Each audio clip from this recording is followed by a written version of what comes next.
This episode is the last one based on Chapter 5 Love from Heartstopper Volume 4. Volume 4 has 2 chapters.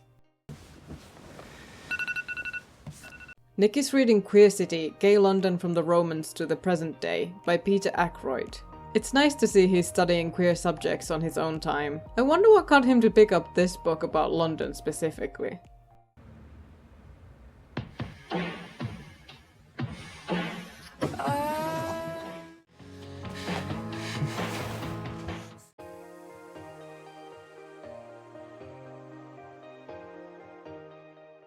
You know, Nick is obviously a bigger, like broader person, and you're used to him wearing like season 1, the very tight white uniforms. And I've seen like interviews with Kit Connor talking about that and like how tight it was. And then over time, it maybe loosened out. Do you have any comments on that? I think that's really unique too. I think that's down to kind of all eyes on Kit really on that first season, and yeah, you know, kind of the comics too. To make and he's kind of drawn as this kind of broader shouldered kind of right teenager compared to Charlie. And so I think because Kit was probably younger and, you know, not as muscly as he is now, you know, kind of right just getting older. Fit, just to, you know, have that fit to kind of help with that image. Worked. Yeah, and then obviously he's kind of, you know, matured as an actor. So, you know, I think the fits, we were able to relax them a lot more and, you know, not have to make them so fitted on him, so that, you know, exactly. And again, that's his evolution and growth as well. I think, you know, the slightly more relaxed, baggier fits that are kind of, you know, probably a bit more what people are wearing compared to. Sure. Bye, Nelly. I love you.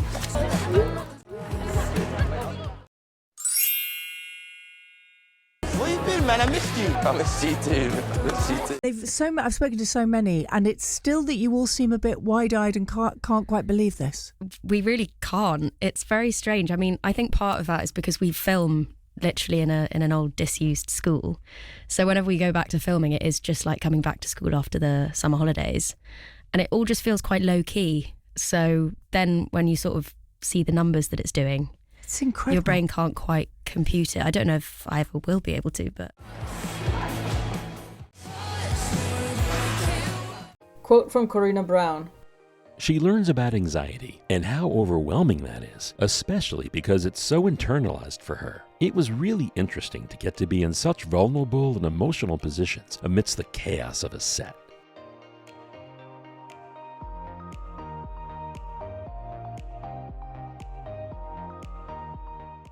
Tara, congrats on your amazing GCSE results. Thanks, miss. You should think about applying to be prefect. You've got a real shot at it. Yeah.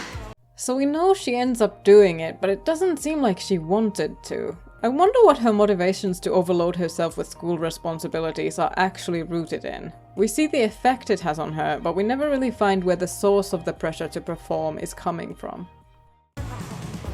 Since when did our dress code include trousers? Well, the sixth form boys get to wear trousers, so why can't I? It's never really explained in the show that both Higgs and Truum have boys and girls in their sixth form programs, that is, the final 2 years of secondary school. And we don't really see the minority gender students in the background. We later see Michael in the Higgs boys uniform in episode 7 though. Sahar moved to Truum for sixth form in the comic, but in the show she stays at Higgs. You look so you.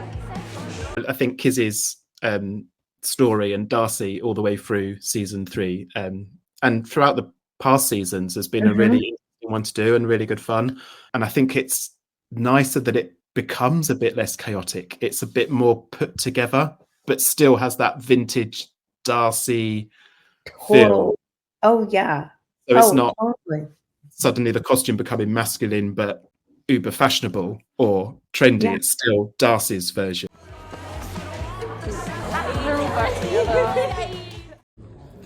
No.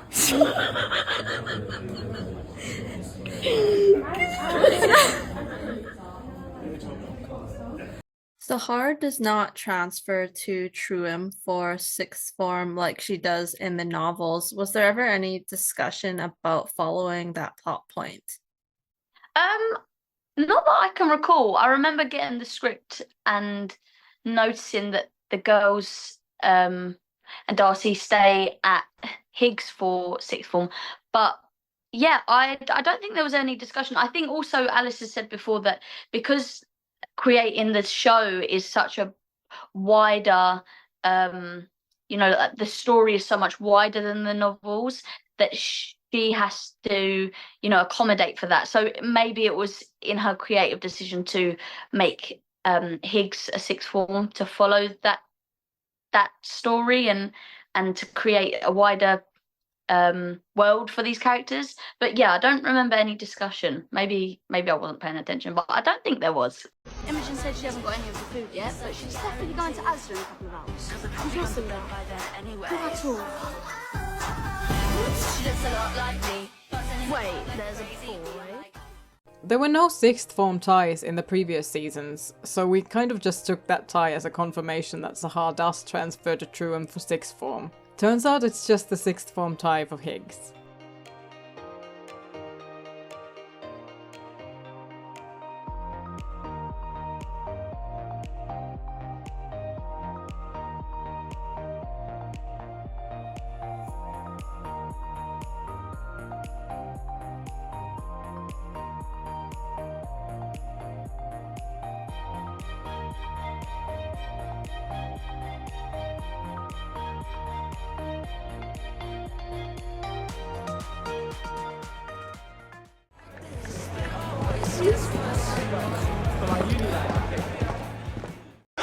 Hi babes, it's me, Tia Coffee, here on the set of actual Heartstopper, and no one is here to supervise me, so I'm just going to run around, discover things, hopefully steal at least one prop, and get a part in Heartstopper. This is Cam.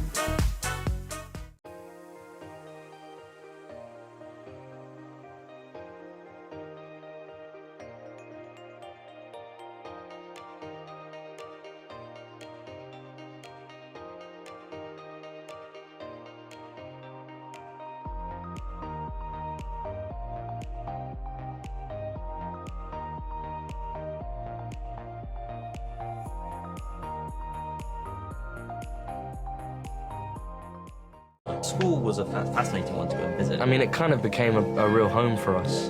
It did. Yeah, but no heating, the walls are full of asbestos, but it was like... I saw that, I saw the little sign there, I was like, oh no, don't touch that. Yeah, the third season became quite, by the third season, the school was just like, about to drop. Netflix hire out this actual school, so our base while we're shooting the whole show is this school. Our dressing rooms are old classrooms.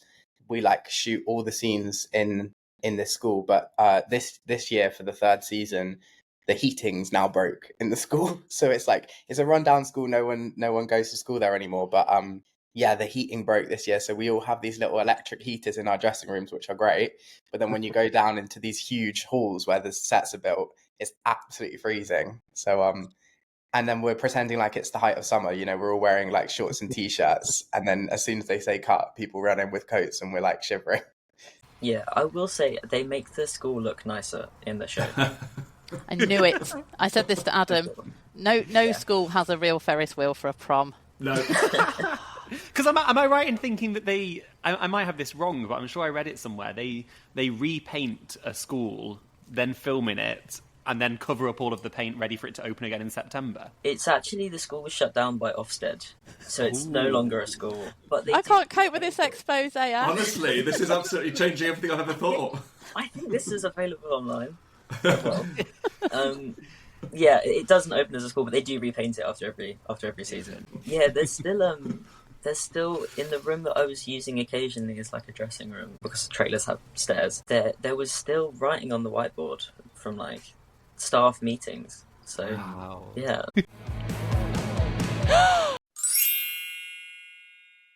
How are you? Good, how are you? Amazing. Hey.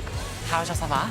Really, really good. Just tell me all about it. I know, I can't wait. Obviously, coming onto the set, it's a massive set. I mean, where they film a lot of it is at the school, which is fully wheelchair accessible. But there was a lot of conversations about okay, how do we do this? And if I said I can't do this or I need this, then it was covered.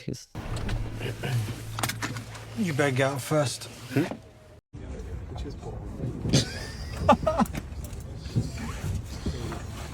Somebody help him, Stick your please. foot on the brake. Yeah, yeah, on the brake. Done. And press the button.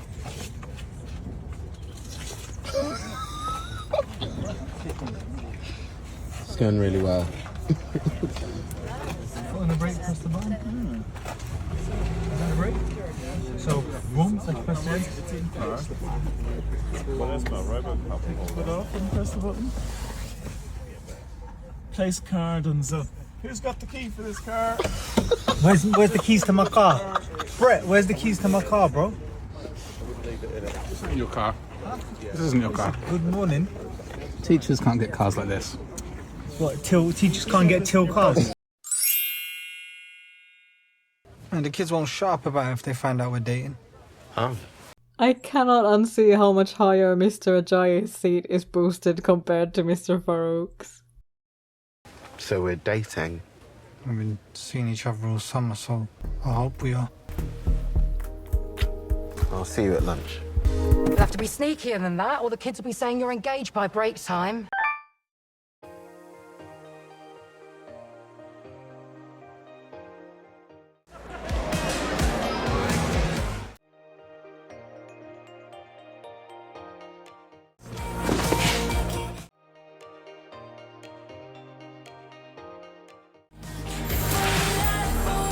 Show us that position again. Thank you.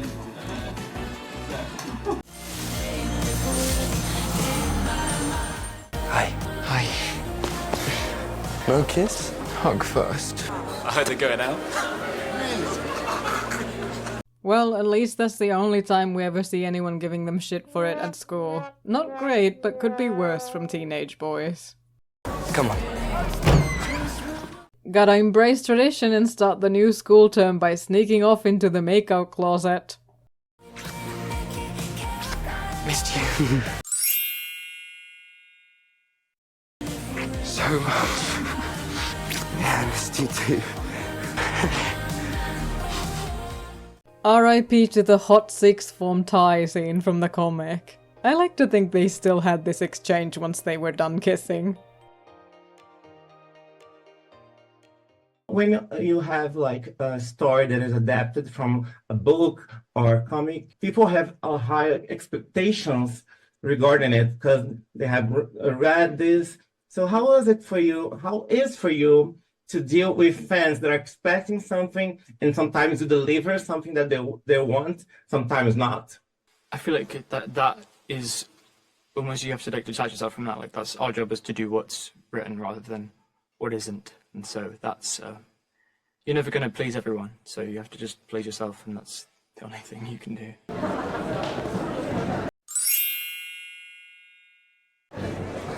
Where have you been in the school? Have you been everywhere? I've been everywhere. I've been looking in lockers, been into science rooms. I pretended to be Mr. Farouk.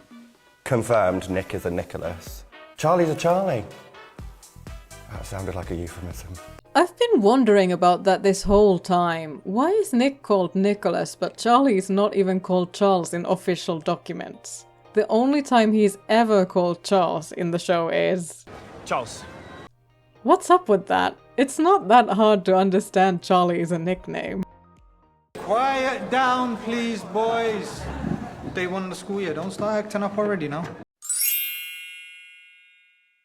It's your birthday on Saturday, so it's kind of my birthday on Saturday. Do you want to do something? I don't know. I don't normally have a party or anything. Nick's birthday was very different in the comic. There, Nick wanted to introduce Charlie to his dad. The dinner scene from season 2 originally happened later, and he ended up not showing up.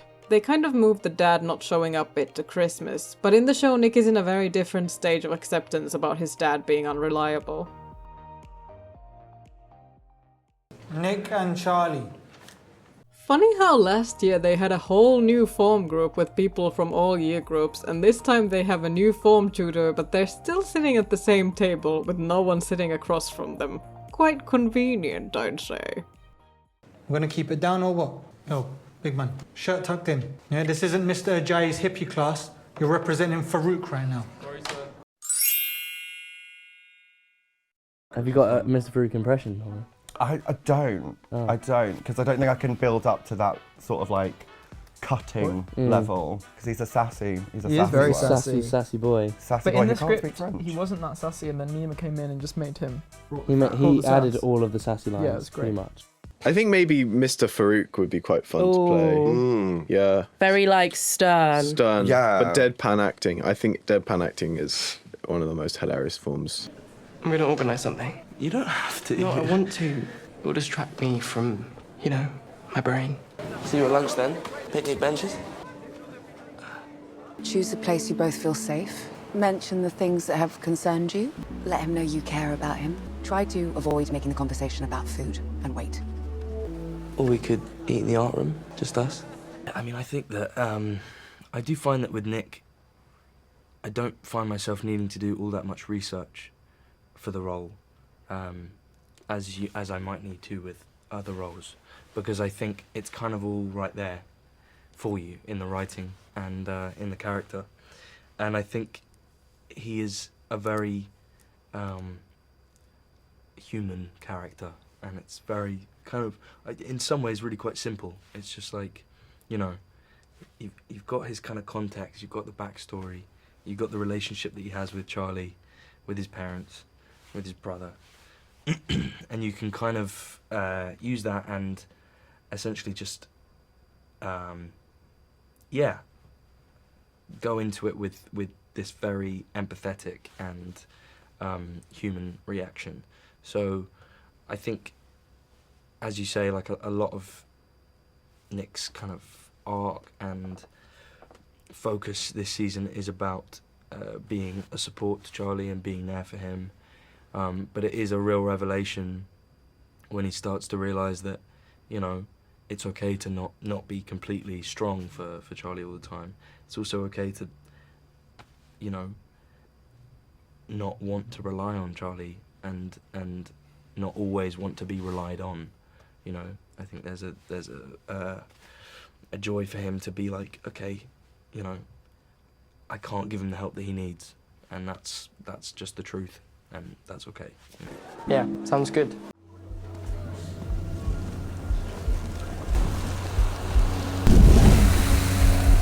We get a lot of moments in this season focusing on how Charlie carries his heavy emotions in this upper arm area where his self-harm scars are. It's a physical reminder of all of his issues, and he often does this self-soothing gesture there when the stress is getting too much for him. I'll discuss this more later. And I kept getting suspended because of my hairline. Hairline? Yeah, they have this stupid chin length or above wall. No, Elle's posted from Lambert. Isaac is reading This Is How You Lose the Time War by Amal El-Mohtar and Max Gladstone. This is a very buzzy book about two women sending each other messages across time in some kind of enemies to lovers dystopia setting. This is a really strange book and I just didn't get it, but people love it. This book became a big meme for a while in 2023 because of this tweet by Bicolus Dicolus Wolfwood. Do with that info what you will. I remember it vividly.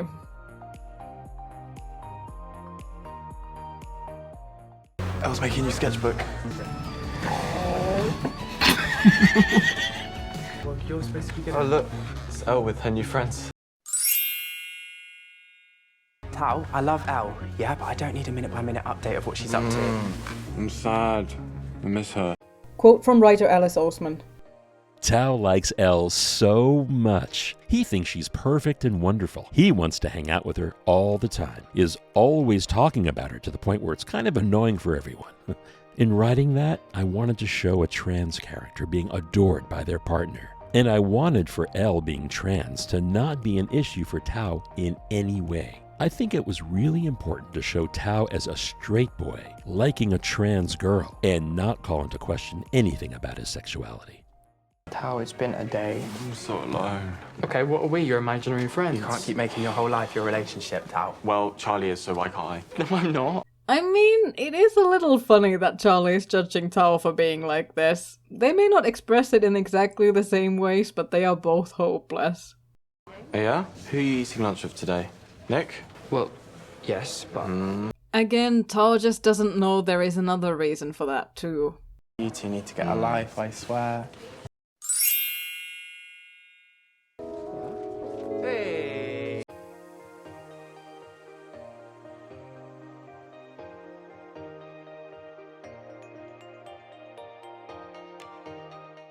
Hey! See, we lit a light bulb. We lit a light bulb. If you just let me do it, I would have done it way quicker. We're so clever. We're so clever.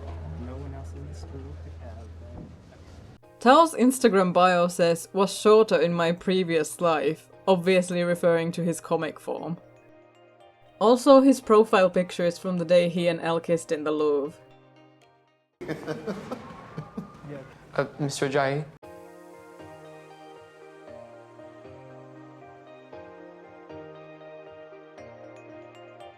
Do you mind if I eat lunch in here today? Yeah, of course. We were just clearing out, weren't we? Yeah. Thought you'd be catching up with your friends today. Yeah, I will. I just prefer eating in here. It's less stressful. Oh, right. If I wasn't playing Isaac, I would want to play Mr. Ajayi because I think Fisayo Akinade is the best actor ever and I want to be like him when I grow up. My brain isn't good at the moment. That's okay. We all have bad brain days. I have a lot of rules about... It doesn't matter. It's stupid. What happens if you break the rules? I don't know. I think Alice has written the Charlie's eating disorder storyline really well and truthfully and with such care, which makes my job much easier because there's no, the grounding is already there. But you know, I think it's a really hard storyline to tackle, and you have to make sure you do it authentically and truthfully and honestly. I did a lot of like talking to people I know and research of my own, but a good thing about playing Charlie for so long is that I sort of feel like I know him better than just instinctively. I like trusting my gut has always got me to a good place with him, so that's sort of what I did. It feels like something bad. I know it's silly. No, it... Hi. Quote from writer Alice Oseman.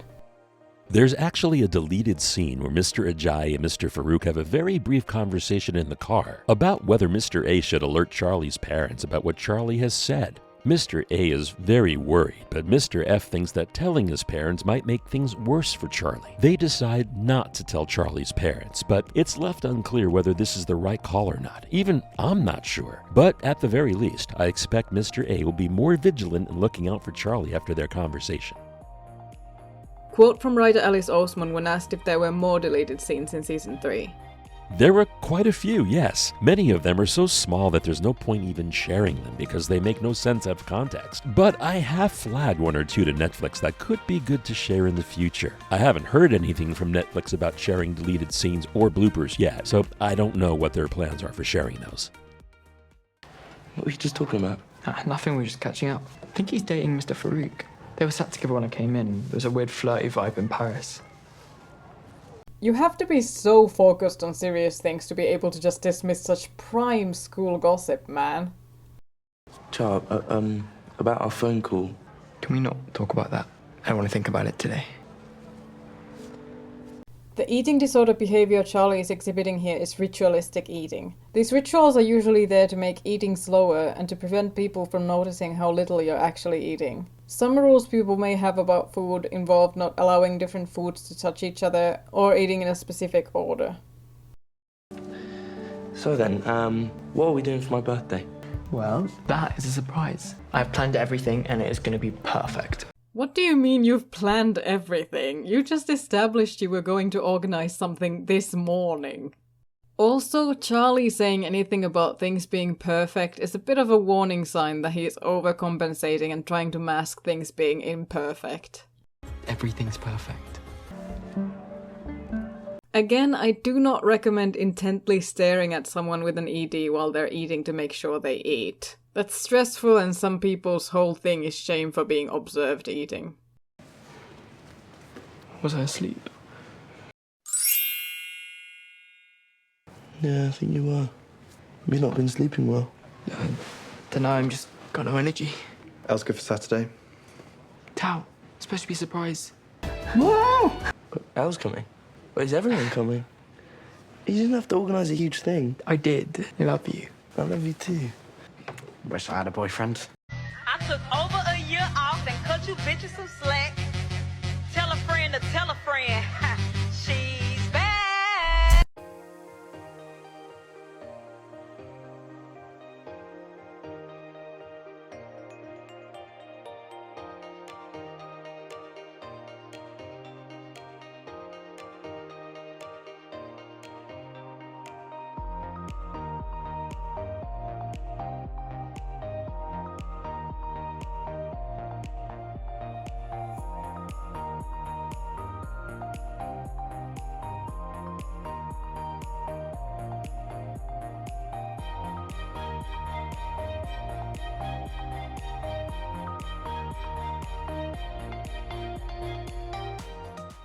James, no.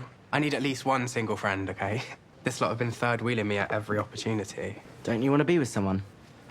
This time the book display is fittingly on theme with mental health books.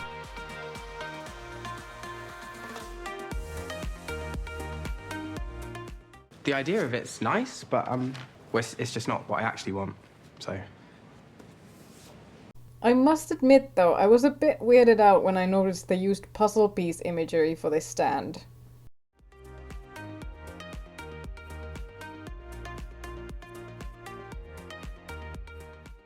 So you're like aromantic?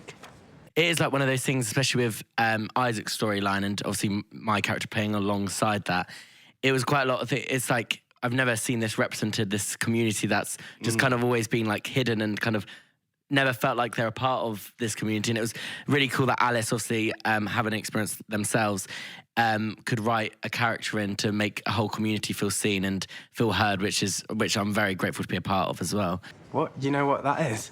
Yeah, I read a book where there was an aromantic character, and then I thought about what happened with us in Paris and stuff. Seeing yourself reflected in a story is genuinely life-saving for a lot of people. It gives you hope that, you know, if you are a marginalised person in any way, it's a sort of light, a beacon of hope and, you know, reassurance that things are going to be okay. And that's kind of what Heartstopper is all about. All right. Isaac this season has a real journey of learning to love and accept his asexuality and aromanticism, which is a thing that we don't see on TV very often. So it's really cool to represent that and to get to be that voice for a group of people that might not see themselves on TV otherwise. Cute. But it's such an important storyline because, as you said, like, you don't often see it sort of in media, on stage, on television, on screen. And I think if people don't see themselves reflected in those things, they don't feel represented. Yeah. And so I feel like that's going to help a lot of people who are watching. I hope so, yeah. I hope that people see themselves in it. I think it's like, you know, I will always be grateful to see anything on TV that I feel like connects with me. So I really understand it. And yeah, there's a lot of pressure to get it right because there's not been anything like it really before. But I feel like, you know, I did the research and worked as hard as I could on making it feel authentic. And yeah, I hope people enjoy it. That's the third time you've rewrapped that. Yeah, well, I'm bad at rapping and I want it to look perfect, so... That could potentially also be an OCD thing. We don't really know Charlie's OCD symptoms in detail. He's good at hiding them, even from the audience. In Solitaire we see more stuff about hiding and organizing food items, but all of that is left unseen in the comics and show. Either way, it's a very deliberate change from how Charlie did a very messy rapping job in the comic. I'm sure he'd love it even if it looked like a used tissue. You eating lunch there? Quote from Jenny Walser. One of the things I love about her is that she's very efficient with her words. She doesn't waste them. I knew that because she often doesn't say as much in actual words, I would have to work on communicating the subtext much more through my physicality and minute facial expressions, eye movements. Those little signals belie what's going on beneath her harsh exterior. Yeah, if they've got stuff I like. Happy birthday! Thank you. Okay, I'm just gonna grab my shirt. I'll be 2 minutes. Okay, well, do I get to know where we're going now? No. I'm curious, why Carhartt and Adidas so much? I think so. It just stems from the original artwork, really, and then things that just seem to kind of fit with those characters. And right, the fittings. I think we get a lot of those kind of American brands, like I say Carhartt because an American brand, and we get that over here, and like Abercrombie and things. Vans so I think, yeah, Vans, and I think those are just quite fashionable brands for that teenage age group over here, and it seemed fitting for Nick against, you know, Charlie, his vintage pieces. An Adidas sweater that had like a V-neck and it was blue with like pink and teal. Do you remember that color sweater? I forgot which episode it was, but it was is that the zoo one, the one he wears to the zoo, the Adidas grey? That's the one. Yeah, I'd gone into the Adidas store in Westfield in West London and just saw it and thought, it's kind of where I sort of start with a lot of those characters is like the big, like the ensemble scenes. So obviously you get loads of scenes where it's like Nick and Charlie together, but you get these great scenes where it's like all of them at the zoo or all of them at a party. And it's so nice to put a rail together of the different clothes and play on the different colours of how the colors and textures. And that one just jumped out as kind of that zoo day sort of. We're getting into October and a really nice play in colours against what Charlie's wearing with the kind of like rusty orange overshoot. So absolutely. Ever since someone pointed it out, I can't unsee that even Nick's pecs get scared when he sees Tori. I doubt I would ever have noticed that on my own, so thanks whoever it was who pointed that out. And you're welcome, now you can't unsee it either. Hey, Tori. Hi. Happy birthday. Thank you. And thanks for the message last week. How about? Did you talk to him? Quote from Jenny Walser. That was one of my favorite bits of season 3, not only to read but to film. It was actually great to film with Kit. I knew he was an incredible actor, but to act with him was a wonderful experience. It's nice to see that she can be not just a support for Charlie, but to Nick in a way. Nick really goes through it. They're both trying to navigate that together. One of my favorite scenes is the bit when I appear out of nowhere on the stairs when they're both trying to ask, "Have you spoken to him?" And neither of them know what to say or what to do. It makes me laugh. As the series progresses, I think they both do the best they can, and that's enough. Yeah. And? I'm trying to help. Trying to get him to talk to your parents. Okay. Well, thank you for trying. This is kind of another one of these awkward situations with Nick and Tori, like this moment in season 2. You said you'd look after him. Not very good at keeping your promises, are you? You don't look well. I'll find him. I promise. I think that time Tori realized she was coming across too harsh when she knows Nick cares and is doing his best with Charlie. Here she's trying to show appreciation, but she still comes across like Nick's not living up to her expectations because it's only thanks for trying, which implies he hasn't succeeded. Okay, you sure you know where we're going? Yes. And you can't tell me anything? Nope. Imagine how embarrassing it would be to walk like that all the way from the bus stop. Good lord, these two. And Nick did the same humiliation ritual to Charlie in season 1, episode 8. Guys, I feel like I'm gonna fall over in a minute. Can you please? This is getting a little bit. Ta-da!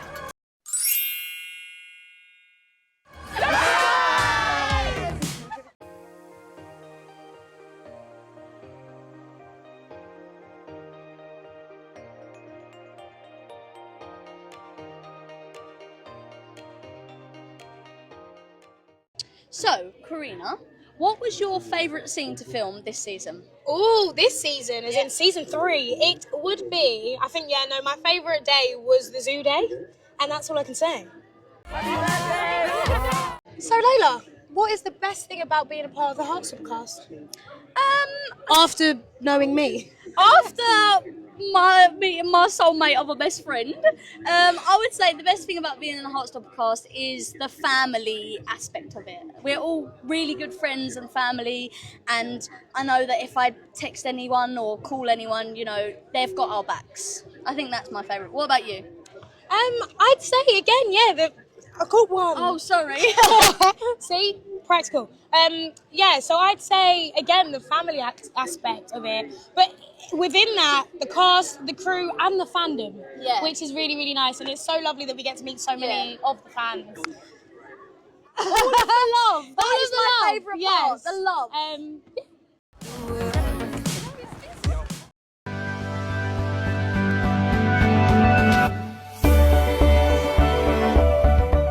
The zoo they filmed in is Whipsnade Zoo, the largest zoo in the UK, in Bedfordshire.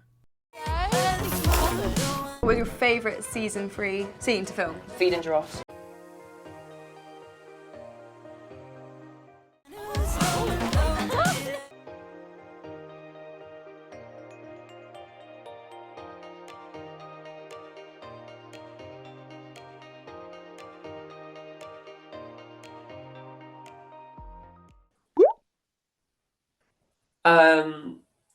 The fact that she doesn't have like a snake or a pet or something.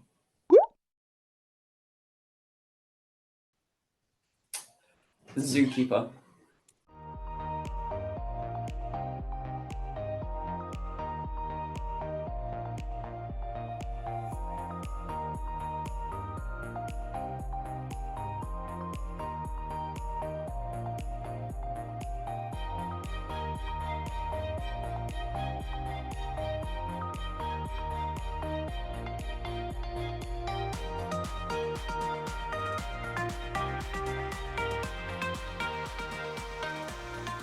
I need to get a video of this. He's like a mini Charlie.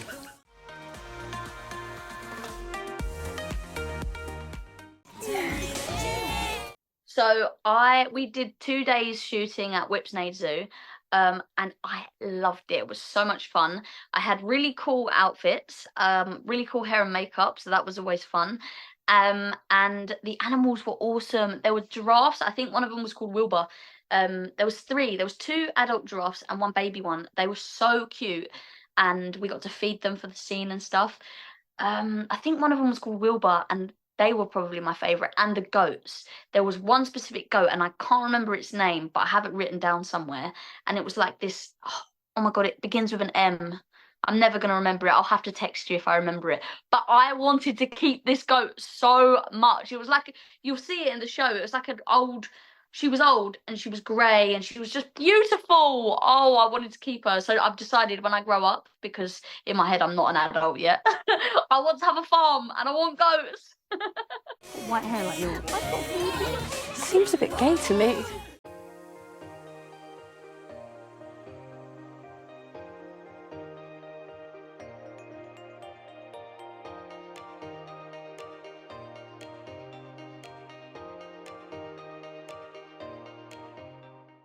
It really does.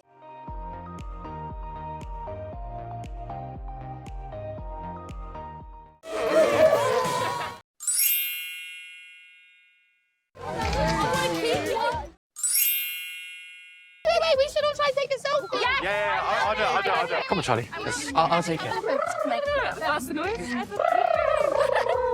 It's a birthday selfie. Come on. Okay. Let's try to get the lemur in it. Hello. Hi. Happy birthday, Nicholas. She's so funny, and that's going to be a horrible photo with him looking at Charlie off camera while she's posing. In a way, that's kind of a summary of Nick and Imogen's whole relationship. Yeah, we got it. She was just looking at how good she looked in the picture, wasn't she? You having a good birthday then? The best. Yeah. Oh, excuse me, ladies. Don't you hate when people call you ladies? I don't know. Teachers at school call us it all the time. Yeah, I've never really thought about it. Do you really hate it? Yeah, it's just like, I'm not a lady. It's weird. You okay? You seem tired. This week's been a lot. It's been amazing, obviously. Just having to make new friends again, finding my way around a big new school. Being with you guys is like being home. Oh no, looks like you're stuck with me again.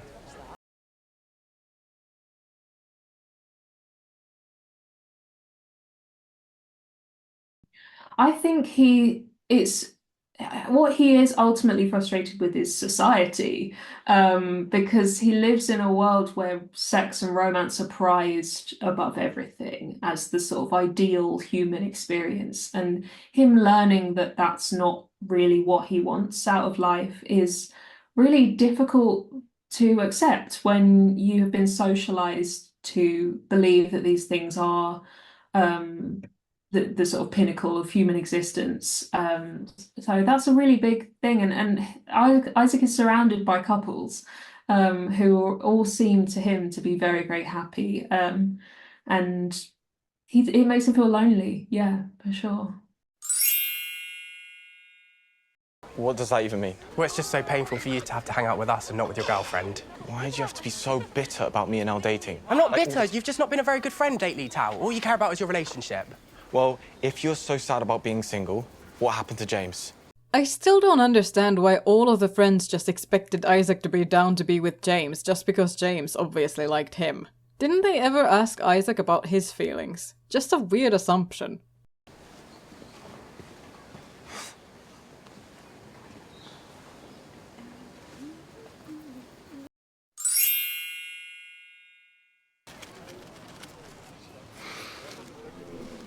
Okay, what animal would you be? You can only choose from the ones that we've seen in the zoo. They're so cool. Hey, should we go somewhere quieter? No, it's fine. Snapping at your loved ones when they're just trying to care for you is so real. Charlie's frustrated that he's taking away from Nick's perfect birthday by not being perfect himself, and he has no healthy outlet for that frustration. Sorry, I'll be fine. Thank you, though.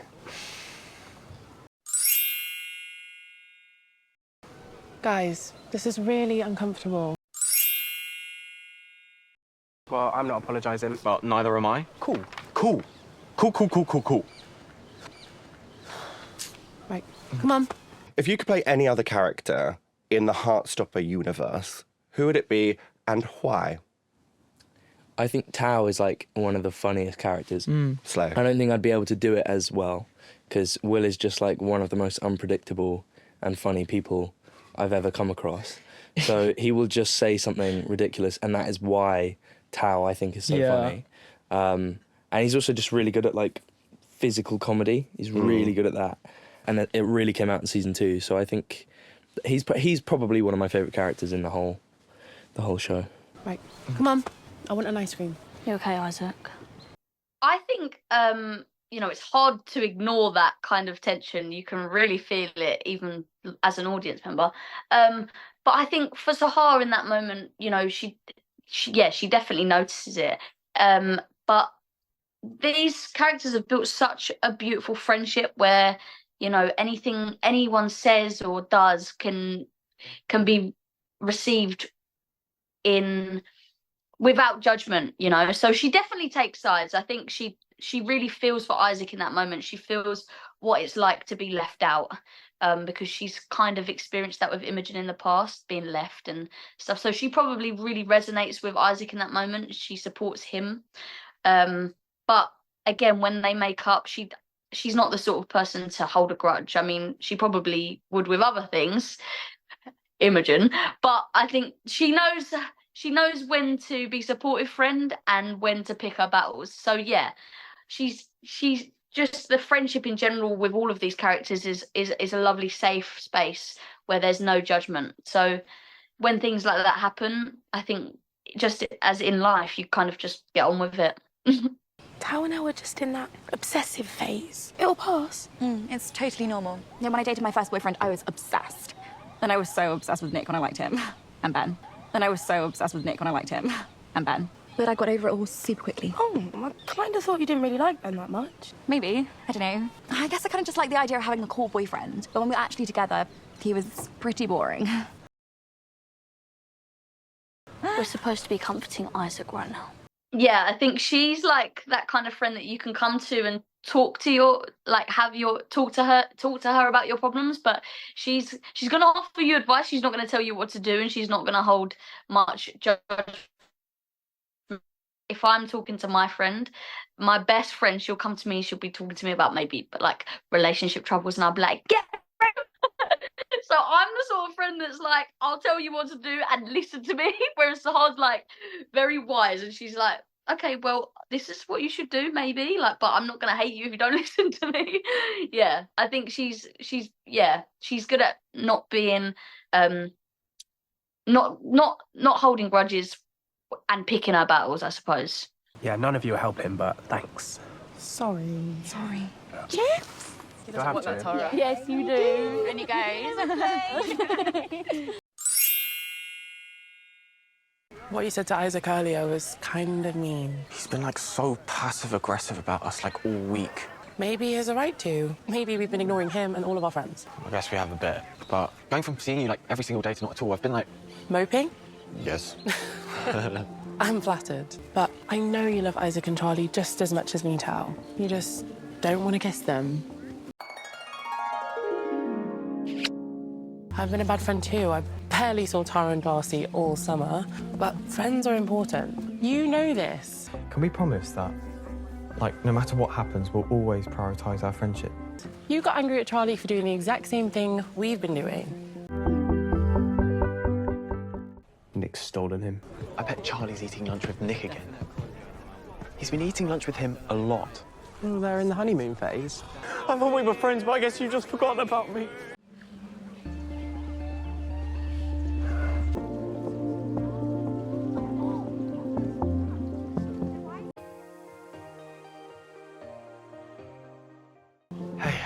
Hey. I'm sorry. I didn't mean what I said. That's okay. Quote from Toby Donovan. Isaac doesn't experience romantic love, and he doesn't have an interest in that, but his life is full of love and abundance. We see that with his friends. I get some really lovely scenes at the start of the season with Joe and Will, Isaac having these difficult conversations with Charlie and Tao, and arguing somewhat with Charlie, really worrying about him. We also see them share such joy, and it's important to acknowledge that they are very real relationships, and he experiences a lot of love and mutual love with both of those characters, and that love is just as colorful as any romantic love. I'm sorry too. They're so great at, listening and responding, and these characters, it's not about ego for them, it's not about being right, it's about feelings and care and love. They don't care about, right, I was right and you were wrong. It's not about ego, it's not about any of that. It's just about, oh, let's fix this. If there's an issue, let's fix it, because I can't imagine my life without you. You're right. I've been ignoring you guys since me and Elle started going out. I've had, romance goggles on. It's been great, but I've been a bad friend. I'm going to be a better friend. I've just felt like a third wheel all summer. Well, it definitely wasn't something that I came up with immediately when I created Isaac. But I very quickly realised that that's where I wanted to take his character. And I remember having a conversation with Toby Donovan, who plays Isaac, before we started filming season 1. I had Zoom chats with all of the main cast, and Toby came along and he had loads of questions about Isaac. He just wanted to know everything about Isaac, and he asked, what's Isaac's sexuality? And I said, well, I'm thinking maybe he's asexual, and that's kind of the journey that we take him on. And I was a little bit nervous about saying that to Toby. I didn't, maybe Toby doesn't know anything about asexuality, but he was like, yeah, that's really cool. I'm really up for that. It would be really nice to have that representation. So that was really encouraging. And it kind of developed from there.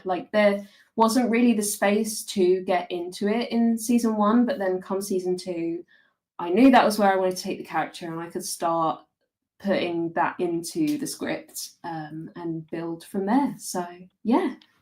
Yeah, that's fair. And I hate that I do feel bitter. You all make it seem like being in a relationship is the most perfect, magical thing anyone could ever hope for. It does feel pretty magical, though. Yeah. My favourite season to film has to be season 3, because we all knew what we were doing, we're a lot more confident, the acting is better than it's ever been before, the scripts are so good, and you guys are going to love it, so check it out on October 3rd. Yes, it's just really hard when I know that's not what I actually want. Quote from Toby Donovan.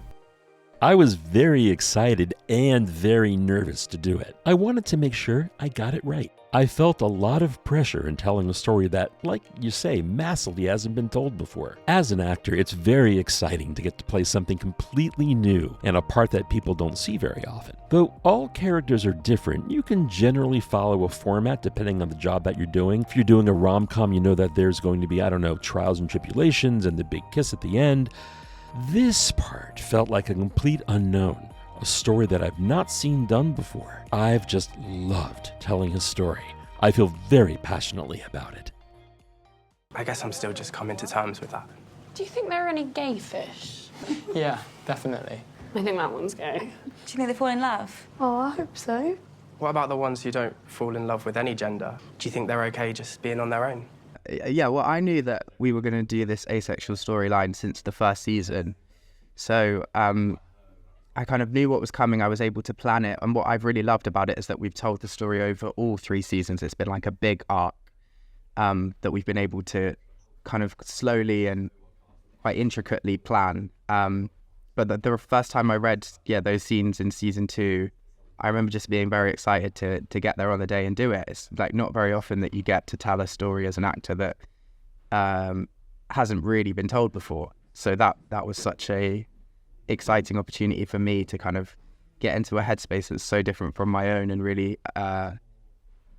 examine and think about what that must feel like for a young person to feel so completely different from everyone around them. It's kind of equal parts really universal for being a teenager and then also really kind of individual to Isaac. Yeah, I was very excited to tell that story. I don't think they're on their own. They've got loads of friends. This conversation just got steered perfectly towards giving Isaac the opening to come out and share his feelings. Yeah, it's just, what if all of its friends were couples and flaunting their magical relationships everywhere they went? Me and Sahara aren't a couple. But who said we were? Yeah, so especially for season 3, we had rehearsals before filming, and we would get the scripts, and we sat down with the new director Andy as well, and we kind of hashed out this new season.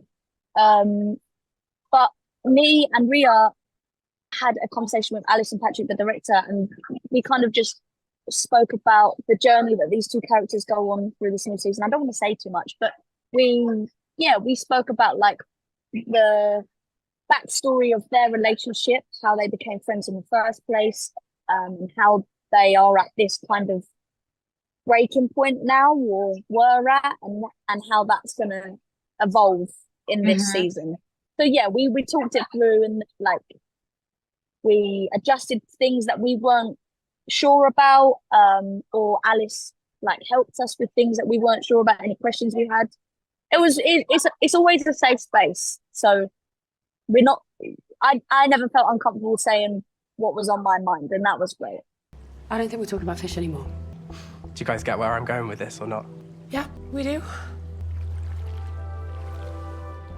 We're seeing a jellyfish for Isaac's Heartstopper moment because jellyfish can reproduce asexually. Quote from animator Anna Peronetto.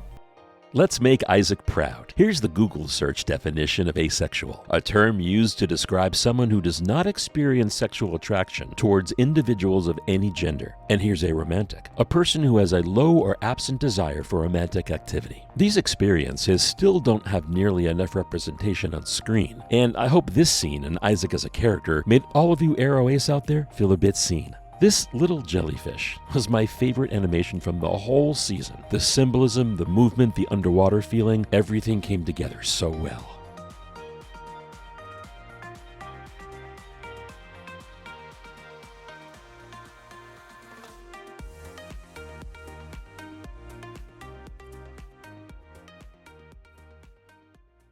I don't really know how to feel okay with it yet, with being asexual. There's lots of scenes that I'm very excited to get people's reactions to. There's a really nice scene at the zoo that I'm very proud of where Isaac comes out to his friends. And I think that's a really nice moment because we kind of round off that asexual like storyline in a really nice way of Isaac kind of bearing it all out to his friends. I introduced him as a new character because I knew from the beginning that I wanted to take a character on an asexual journey, because that's an experience that I hadn't really found room for in the graphic novels, but I had room for in the show. And I think I'd say some aspects of it are easy and some are hard. The easy parts of it, obviously, I understand that experience. I've lived that experience and I can really channel my own knowledge of that into the story. But the harder parts of it are thinking about how people are going to interpret and understand that character and the assumptions that people will make after watching that story. Because asexual and aromantic experiences can be so varied, and Isaac's experience and my experiences are just one very specific example that not everyone is going to relate to. But we're at the point with representation where there's still so little that people are going to watch Isaac and think that his experience applies to everyone. And I've struggled with that, because how then do you represent a community where you can't really do that with one single character, because the experiences are just so vast and varied. But you know, I'm still really happy with what I've done with Isaac, and hopefully it will mean that we'll see more different characters who are Ace and Arrow on screen. That's the goal, I guess. And aromantic, it changes everything I thought I knew about myself and about my life and my future. I love Isaac. I think it's really nice to see him go on quite a complex journey of self-acceptance. It's not just like he's figured out who he is, that's it, he's fine. He at the start of season 3, he knows that this is who he is, but he's still really struggling with how to come to terms with that in this world that has so much pressure around sex and romance. So yeah, I love Isaac's journey this season, and yeah, definitely very, very close to my heart for sure. I think it's normal to be upset. When I first realised I liked Charlie, I cried at an Am I Gay quiz. Yes, you did, and it was iconic enough that I actually watched the show because I saw a tweet about it. Also, I wonder if Nick's told Charlie this, or if this is the first he's hearing about it. Oh, so cute. Again, it's just another lovely scene where you can really feel the friendship that all these characters have for each other, and that they're able to say what they need to say and get it off their chest, and there's no judgment, and there's no kind of there's nothing there but love and this safe space, and a lot of people don't have that. So it's so nice for us to be able to show, these are the kind of friends you want, and if you've got anything less than that, then get rid of them. That's another thing that you can take from the show. I think yeah, these are the friends that you want. Get anything less than that, get rid. It's a process. We love you. I love you too. Yeah, for sure. Like Isaac, obviously it's great to introduce asexuality to lots of people who haven't heard of it before, and I'm really proud of that. I don't think he's like a truly revolutionary ace character, and I don't want to suppose or imply that he is. One of the criticisms Isaac often gets is that he is a bit of a stereotype, like in terms of him being a book lover, introvert, bit socially awkward. And I think that's totally fair to say. Unfortunately, he is sort of based on me, and I am also a book lover, an introvert, socially awkward. I myself am a stereotype.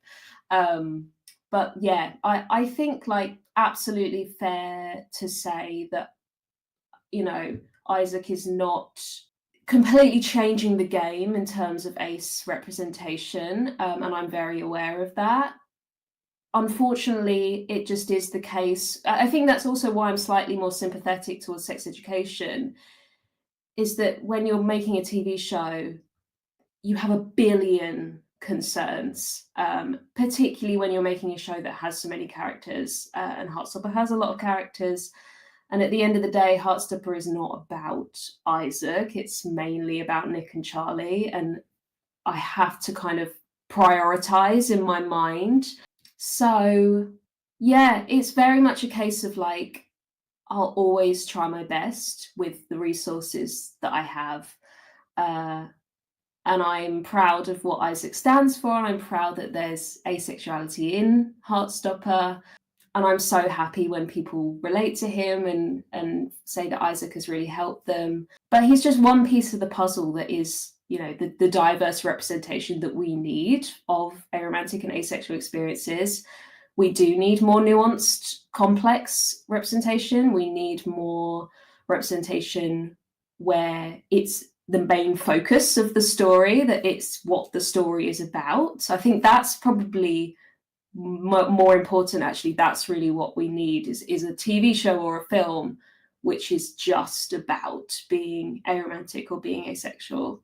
And Heartstopper just can't achieve that. We haven't been to the bug house yet, and I want to see some spiders. Spiders. Are you alright? I liked the episode at the zoo in season 3. I thought that was really fun. The butterflies were quite scary though. Oh, they were. The butterflies. You okay? Yeah, sorry, I just need to sit down.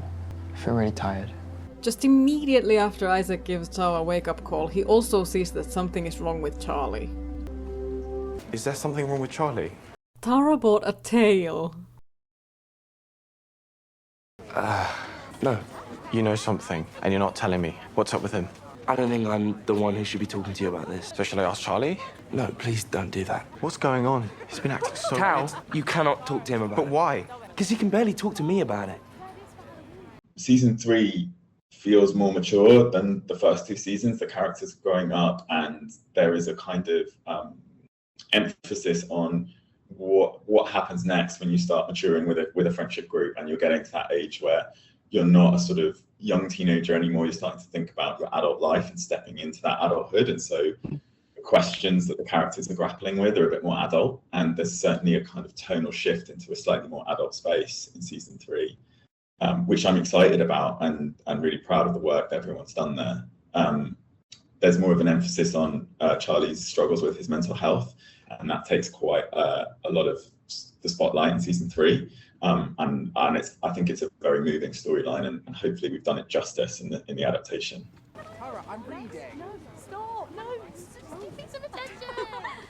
The book Isaac is reading is The Loneliest Girl in the Universe by Heartstopper story consultant Ren James, who also wrote the Ethics of Infatuation Dynamics minicomic. Their books are still under the name Lauren James. This is a YA sci-fi thriller set on a spaceship. What's this? Thank you gift for the best birthday ever. He reminded me of you. You are so cringe. I love you. Should we call it a day? Yeah. Can do. Okay. Oh my god. Charlie, is this every jumper you've ever borrowed? Just as a fun recap, here's every jumper we've seen Charlie borrow.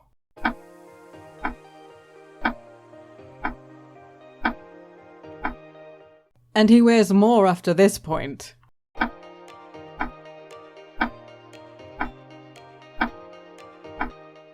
I hope I didn't miss any. I didn't rewatch the whole show for this. Well, they don't smell like you anymore, so... They don't smell like me. You're saying you like my smell? So I kind of like your smell. I remember hearing about how liking your partner's smell means you're a good match biologically forever ago, and I looked it up, and at least it should mean you're more likely to be attracted to a person if you like their smell, and less likely to break up. So there's that.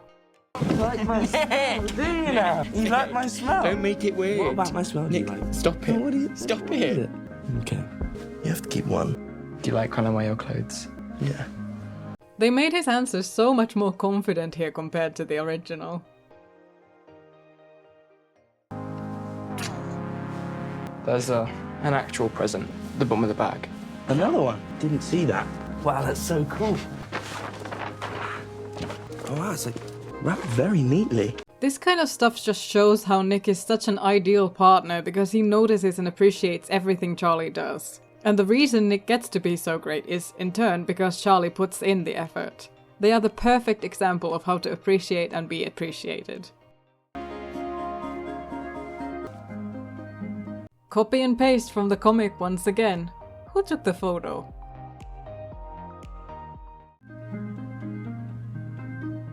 Quote from writer Alice Oseman about whose handwriting it is we see on the show. It's mostly someone else's, usually someone from the art department, or if you're seeing a hand actually writing in a scene, then it's a cast member or a hand double, with the exception of the "you gave me a photo of us in the snow" message in the photo album. I wrote that.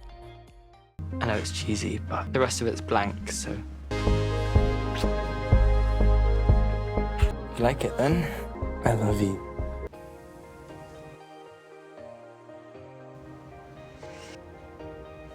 Darcy has tagged the zoo location as my new home.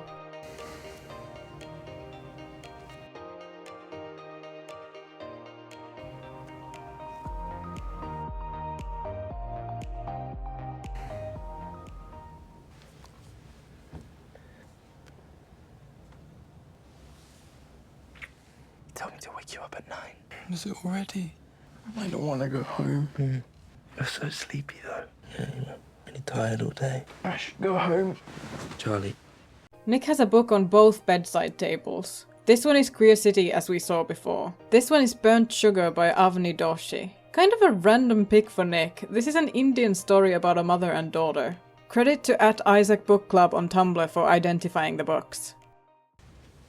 Is Nick choosing to rub Charlie's arm here because he's noticed that Charlie does that as a self-soothing gesture? You know I love you, and I'm really glad we talked about the mental health stuff. I'm just still really worried about you. It's not just the eating thing. I've noticed you've been really stressed and tired. Sometimes you just seem really sad. I know I've made things worse. You know, I've said the wrong thing, and I think Nick's character sort of really struggles with not wanting to say something to upset Charlie. How did you approach that sort of support role? I mean, I think it's a thing that is very relatable for a lot of people, even for the people who have also gone through some of the things that Charlie goes through. I think also everyone has been in a point where they have to be a support system to a loved one. So, you know, I didn't feel like I needed to do any kind of research or anything. Sometimes you just, you know, go through that in life, and not always to the same extent as this situation. But, you know, I think that it's a very relatable thing, and I think that certainly reading those scenes, I kind of, you know, my heart went out to Nick a little bit, because I was just thinking, you know, we've all kind of been there when we just have this real deep worry about someone that we love, and that can yeah, be very, very, very tough. So I just think there's a very human aspect to those scenes that wasn't particularly difficult to play, because, you know, it's something that we all kind of know quite intimately, I'd say. I didn't know what to do. I know you don't want me to try and fix you, but I love you so much, and I couldn't help but try. Quote from Kit Connor. Nick has been this perfect man. He never steps a foot wrong. And that's his role on the show, to be a guardian angel for Charlie. But you have to explore the adverse side of that, and the pressure that puts on him, which leads to a slightly more interesting story for the character this year. I realize now that I just can't. I really want you to talk to someone, your parents or a doctor or something like that. I'm sorry. Quote from writer Alice Oseman. In season 3, I think the key moment that brings Nick and Charlie closer is when Charlie breaks down in front of Nick at the end of episode 3. Charlie has always been very careful about when and how he expresses his feelings, and is always thinking about other people's reactions. But in that moment, he can finally let go and release so much of the pain that he's been holding on to for so long, which brings them both so much closer. I know it's hard. I think the one that I was most proud of may have also been when we're in my bedroom and have this sort of heart-to-heart. I think that's a really nice scene, and I was happy with how it came out. I just don't feel like I could ever get any better. Quote from writer Alice Oseman. I tend to not get emotional on set because I am so insanely stressed and anxious at all times. And then I do my crying in the car on the way home. I do remember watching the scene in episode 3 where Charlie opens up about his mental health to Nick and thinking how special that moment was. Definitely one of my favorites of season 3, and to see it shot and performed so beautifully was magical. You can. I promise you can. You just have to ask for help. What if my parents think I'm faking it? Will they get angry at me? I don't know if I can't speak for Kit, but for me, I actually find more emotional scenes the easiest scenes to shake off. Maybe because I'm very happy in my own life, so I think also because, you know, everyone knows each other so well, it's easier to do more serious scenes while still, I know, maintaining the fun and the enjoyment of filming. Maybe I could come with you. I'm probably less likely to get angry if I'm there. Also, I read somewhere that it helps to write things down. It feels like I do have a responsibility, because people look to Heartstopper for hope and sometimes education. And it can be difficult to balance the desire to provide that with just writing a great story. But I do find more often than not that those things in Heartstopper tend to go hand in hand, just because of what Heartstopper is. You know, it's a story about everyone in Heartstopper is so communicative, and people talk through their problems, and even though there are these dark things that happen, the characters are able to dig themselves out of that. And the show sort of shows you how and why. And so the educational aspect, I think, always occurs quite naturally.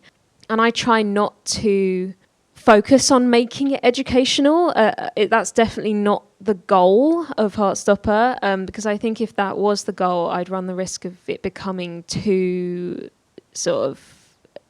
too educational. You know, like that's like the main reason.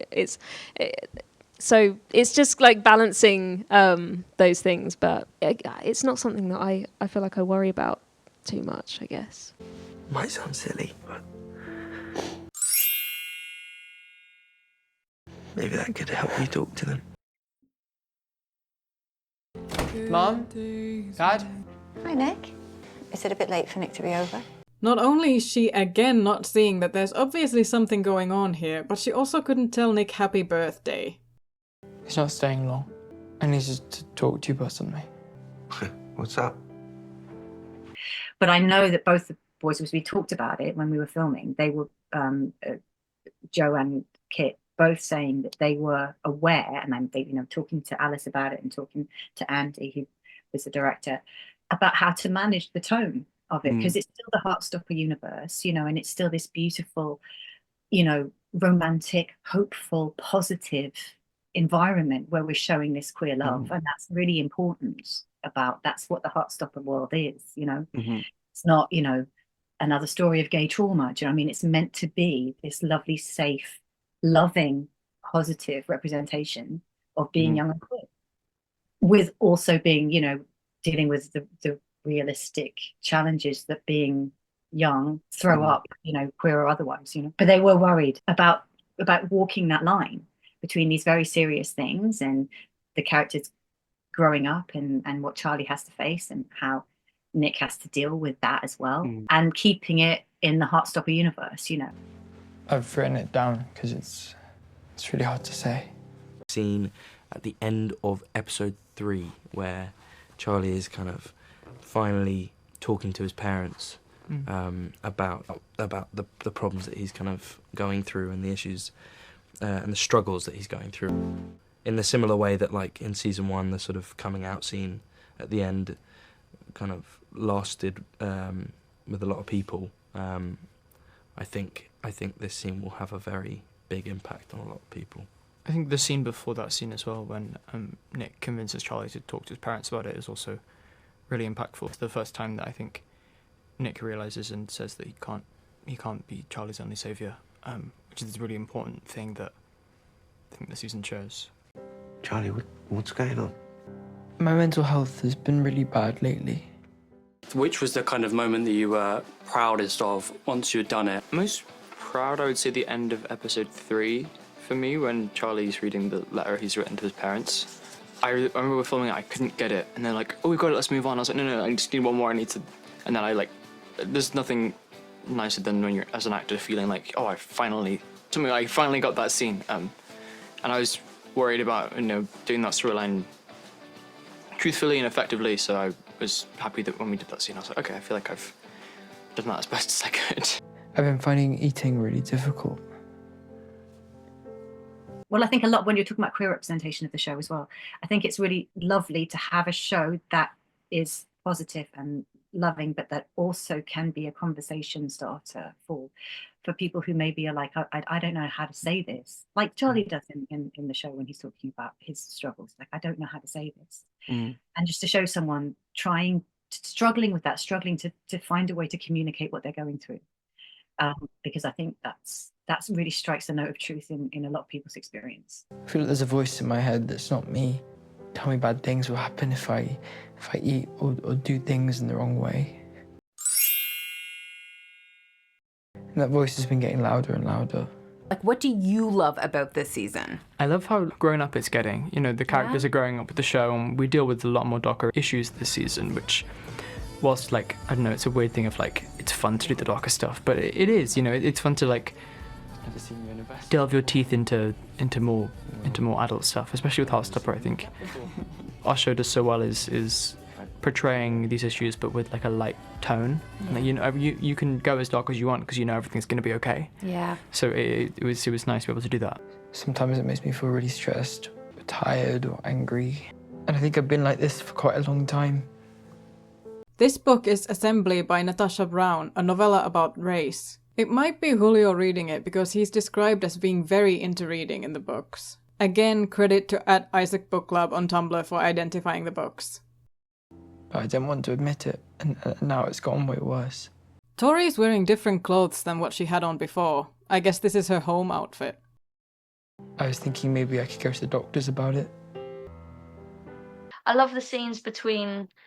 There's a moment Jenny handles Tori's character as well so beautifully. And when Nick and Charlie are talking to Charlie's mum and dad about, his struggles to eat and stuff like that. And then it pans over to Tori on the stairs. And it's not so much a scene, it's more of a moment, but it's handled with so delicately by Jenny. And yeah, I think that's a really beautiful moment. Maybe they could help. I want to get better. The letter is almost word for word the same as in the comic.